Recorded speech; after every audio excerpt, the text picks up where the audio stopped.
Hello les amis investisseurs minimalistes et j'espère que vous avez la super forme.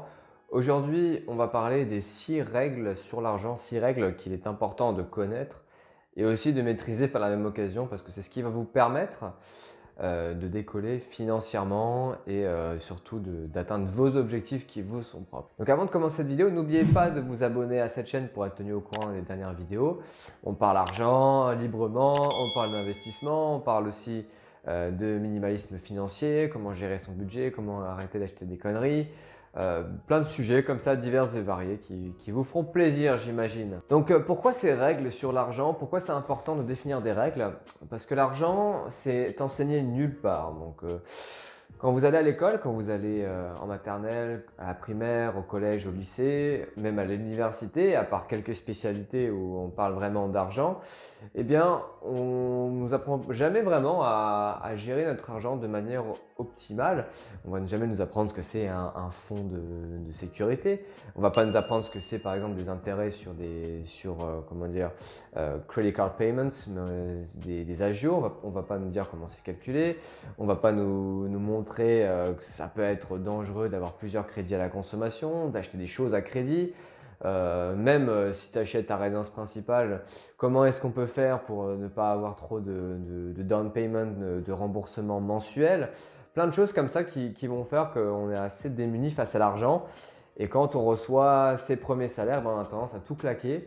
Et on a surtout tendance à s'appauvrir de mois en mois. Et gardez à l'esprit que le système, en règle générale, attention, je ne veux pas faire le complotiste du tout, mais gardez à l'esprit que le système veut que vous soyez pauvre. Il veut que vous soyez dépendant de lui. Il veut que vous continuiez à travailler, il veut que vous continuiez à payer vos différentes dettes. Et effectivement, le but, c'est de vous laisser un minimum de liberté quand même le week-end et un minimum de pouvoir d'achat, entre guillemets. C'est toujours ce que les gens disent, oui, je veux plus de pouvoir d'achat et compagnie.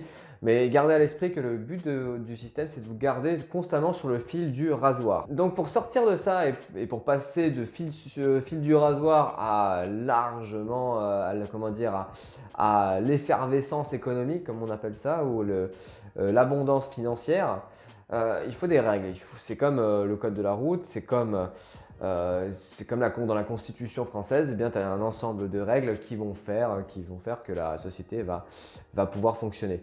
Et la première règle de l'argent déjà, et je pense que c'est une des plus importantes, c'est enough is enough. Ça veut dire assez, c'est assez. Parce qu'en fait, si vous voulez, quand on reçoit de l'argent, on a un maximum qu'on peut gagner. Donc, tu gagnes par exemple 2 000, 3 000, 4 000, 5 000 euros. Mais les possibilités de le dépenser sont absolument énormes, colossales. Avec 5 000 euros, par exemple, tu peux très bien te dire bah, je vais acheter pour 10 000 balles de trucs. Je vais m'acheter une voiture en leasing, je vais m'acheter une montre, un truc comme ça. Et tu peux te retrouver à dépenser 2 fois plus que ce que tu gagnes grâce au crédit à la consommation et grâce à tous les montages financiers qu'il y a derrière. Et le capitalisme, c'est une bonne chose. Moi, je pense vraiment que c'est une bonne chose parce que ça permet de créer de la richesse. Et quand on a du crédit, quand les gens peuvent consommer, eh bien, ça enrichit les acteurs, ça enrichit l'économie. Et les gens peuvent acheter une maison, par exemple, etc., etc. Sauf que le problème, c'est que c'est sans fin. Et tu as tendance à toujours te comparer aux personnes qui sont au-dessus de toi. Si par exemple, tu gagnes 1 500 euros, eh bien, tu vas te dire, ouais, moi j'aimerais bien gagner 2000, j'aimerais bien rouler dans cette super voiture allemande, j'aimerais bien partir plus en vacances, pourquoi pas aller au ski, ces vacances, hein, les skis ce sont des vacances assez chères, et tu te retrouves au final à constamment vouloir à accéder à la vitesse supérieure. Sauf qu'à un moment, tu vas forcément te retrouver limité, tu trouveras toujours quelqu'un qui gagne plus que toi. Voilà, je te le dis, moi je l'ai aussi appris à mes dépens. Tu gagneras toujours, tu trouveras toujours quelqu'un qui gagne plus que toi. Tu gagnes 2500, tu trouveras quelqu'un qui gagne 5000. Cette personne qui gagne 5000 trouvera une autre personne qui gagne 50 000 le mois. Cette personne qui gagne 50 000 rencontrera peut-être un footballeur en soirée qui gagnera 100 000. Le footballeur rencontrera un entrepreneur, un créateur de start-up qui gagne 200 000, etc., etc. Donc c'est pour ça que c'est important de poser une limite. Posez-vous une limite de combien est-ce que je veux gagner, qu'est-ce qui me permet de vivre décemment. sans pour autant être tout le temps dans cette escalade. Deuxième règle sur l'argent, c'est que comment dire, j'aime bien faire des citations en anglais parce que j'ai lu un livre là-dessus qui est vraiment très intéressant. On dit que money is hard to get, but easy to spend. Ça veut dire que c'est très difficile de l'avoir, hein, parce que quand tu as un salaire à, par exemple, 1800, 2000, 2500 euros, ça demande quand même du temps, ça demande plusieurs, des fois centaines d'heures, plus d'une centaine d'heures dans le mois pour réussir à l'avoir. Donc c'est très difficile de gagner son argent parce que tu dois comment dire, faire avec un certain nombre de choses. Tu dois supporter des clients si tu es en contact avec la clientèle. Tu dois aussi supporter ta hiérarchie si tu es, sous contrôle, non, mais si tu es sous la responsabilité de quelqu'un. Et tu dois avoir, moi c'est ce que j'aime pas trop avec le salariat, c'est que tu dois toujours avoir le même niveau d'efficacité. Et ça peut être compliqué à tenir sur un mois, sur un an, sur 10 ans. Donc l'argent est difficile à gagner, on va pas se mentir. Et surtout si tu veux une augmentation, bah, y a pas de dîner gratuit, hein, there's no free lunch. Il y a toujours un prix à payer pour ça. Mais par contre, pour le dépenser, alors là c'est super simple, hein. Il suffit que tu reçoives ton salaire à 2005, à 3000, à 4000. Hop, tu vas au centre-ville, je ne sais pas où tu habites, tu vas à Lyon, à Paris, tu vas sur les Champs-Élysées, tu trouves un magasin de luxe, tu vas au Apple et au bout au bout de 2 heures, tu n'as plus rien. Enfin, c'est super facile de dépenser. Tu peux avoir 2000 balles comme ça dans ta poche, aller au Apple, au bout d'une heure, au bout de 10 minutes, même il ne te reste plus rien. Donc, faut en être conscient que l'argent c'est difficile à gagner et que c'est facile à dépenser.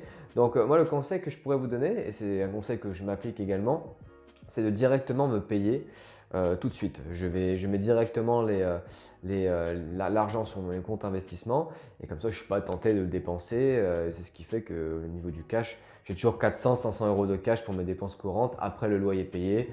Et j'ai l'impression de jamais avoir de thunes alors que tout est sur mes autres comptes. Donc voilà. Troisième règle sur l'argent, c'est un outil pour la liberté et ce n'est pas un outil pour la frime. Ce n'est pas un outil pour frimer, pour montrer voilà, un certain statut social et compagnie.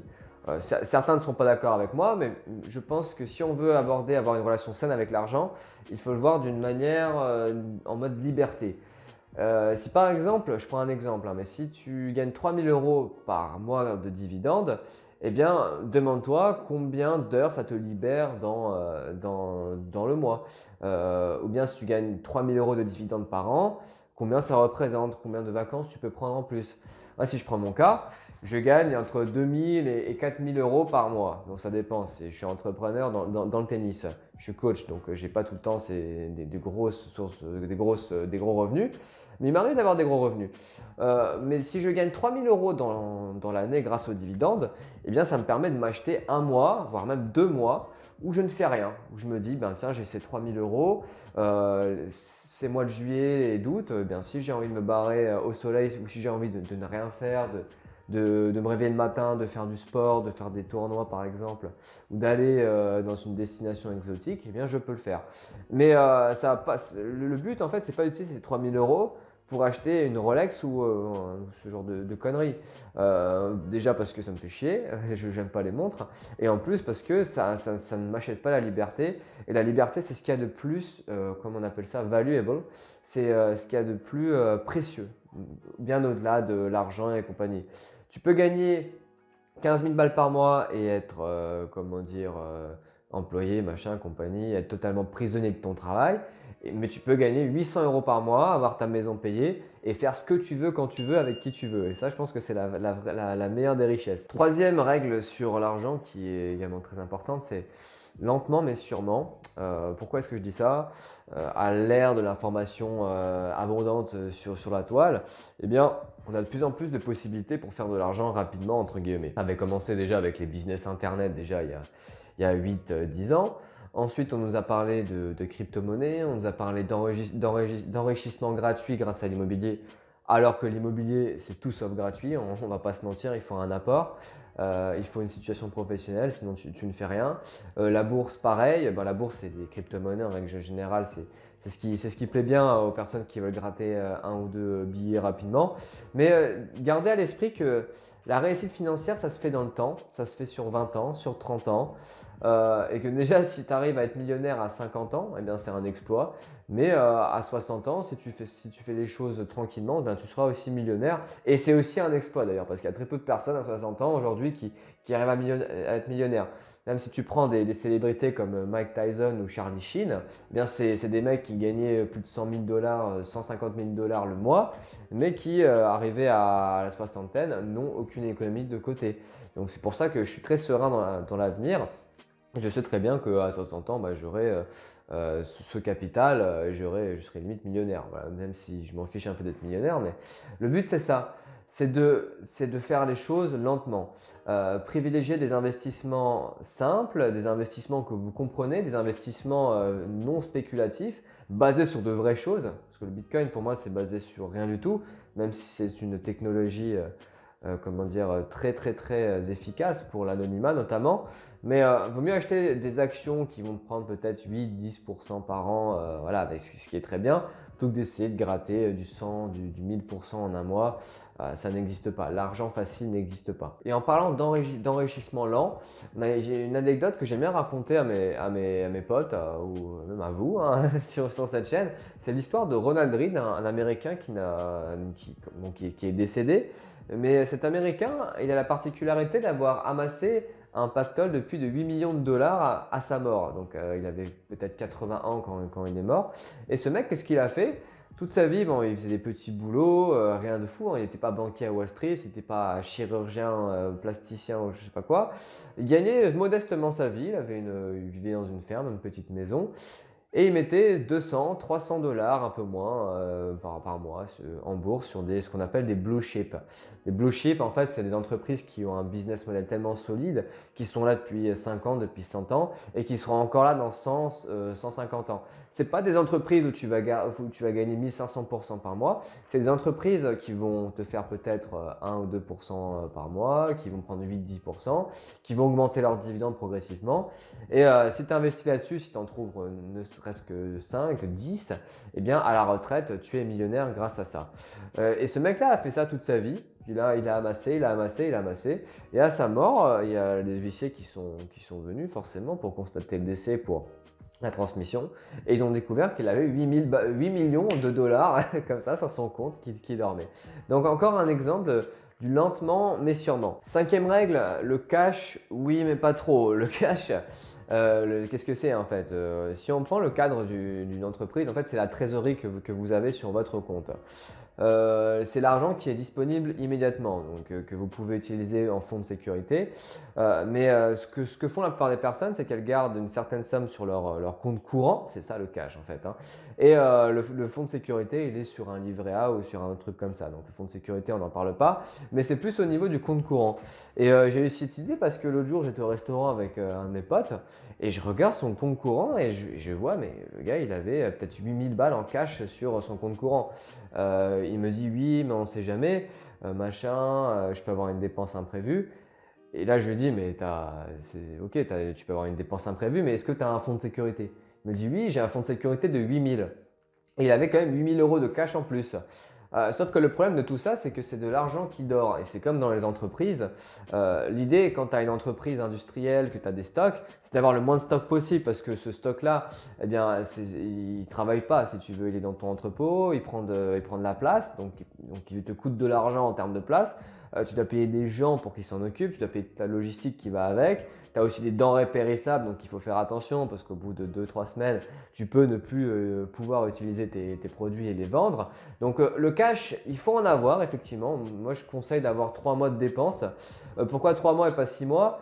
Parce qu'on vit dans un pays où on a le chômage, où on a plein d'aides. Donc ça peut être intéressant.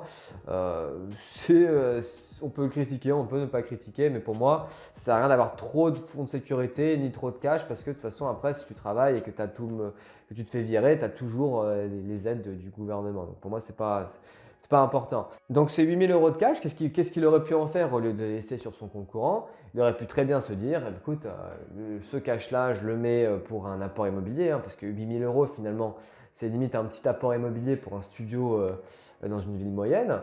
Ça peut être aussi un investissement sur des actions à dividendes américaines. sachant que si tu fais bien ton travail, eh bien, au bout de 10 ans, tu peux avoir des grosses rentes, même avec 8 000 € investis dès le début. Donc voilà, ne gardez jamais trop de cash et il vaut mieux l'investir directement. Et enfin, la 6e règle avec l'argent, c'est que tout le monde s'en branle que tu aies une belle voiture. Et je parle de voiture parce que c'est tout simplement la plus grosse dépense qu'il y a après un logement. Un logement, pour moi, c'est une bonne dépense parce que même si tu l'achètes sans crédit, tu l'achètes cash, ta résidence, eh bien, tu es propriétaire de ton logement et tu n'as plus à payer tous les mois. Tu n'as pas de redevance à payer. Donc pour moi, c'est avoir son logement, eh bien, c'est un certain signe, un certain gage de liberté. Alors qu'une voiture, on va pas se mentir, mais la plupart des gens qui achètent des voitures, c'est pour voilà, montrer qu'elles ont réussi, c'est pour montrer quelque chose. Sauf que, je vais pas vous le dire, je vais pas vous le répéter, mais une voiture, c'est ce qui est de pire. Parce que déjà, ça coûte cher, hein. Une bonne voiture de sport, ça coûte 30 000, 40 000, 50 000 balles. Et je me fais toujours la réflexion de quand je vois des voitures sur la route, comme ça, quand je vais au boulot, quand je vais voir des potes, je me dis, mais ces personnes-là qui dépensent 30 000 € dans une voiture, si on suit la règle du patrimoine, comme quoi la voiture ne doit pas dépasser plus de 5% de ta valeur totale, est-ce que des personnes qui ont une voiture à 30 000 balles ont un patrimoine de 600 000? Et quand je regarde, la plupart du temps, non. C'est des personnes qui viennent d'un milieu assez modeste. Et quand tu les entends parler, tu vois direct en fait qu'elles ne viennent pas de milieu aisé. Ouais, c'est comme ça. Ça peut paraître un peu cru ce que je vais dire, mais tu as beaucoup de wesh-wesh dans des BMW, dans des Mercedes. Après, voilà, ils font ce qu'ils veulent, ils achètent ce qu'ils veulent. Mais le fait est que tout le monde s'en branle que tu aies une belle voiture. Le respect ne vient pas de là. Le respect, moi je le dis, hein, je respecte plus une personne qui peut faire ce qu'elle veut quand elle veut, avec qui elle veut, plutôt qu'une personne qui, euh, qui est dépendante de sa voiture et qui essaye de faire n'importe quoi sur la route, qui fait des démarrages au feu et tout, ce que je trouve assez ridicule. Donc voilà, tout le monde s'en branle que tu aies une bonne voiture. Donc voilà, on a terminé avec ces 6 règles sur l'argent, une vidéo assez longue de 20 minutes où voilà, on a soulevé pas mal de questions. Dites-moi s'il y a aussi des règles que vous voulez partager dans les commentaires. Si vous avez des trucs à partager, partagez-les et ce serait un plaisir d'en parler. Si vous voulez commencer à faire travailler votre argent grâce à la bourse notamment, vraiment avoir une stratégie à très long terme qui fonctionne, vous avez la formation offerte dans la description. Le lien se trouve dans la description. C'est un lien qui vous amènera directement à la formation sur 3 jours où vous apprendrez les bases de la bourse. Voilà, merci d'avoir visionné cette vidéo jusqu'à la fin et à très bientôt. Ciao. Merci pour ton attention et tu peux également regarder d'autres vidéos sur cette chaîne et t'abonner également. À très bientôt.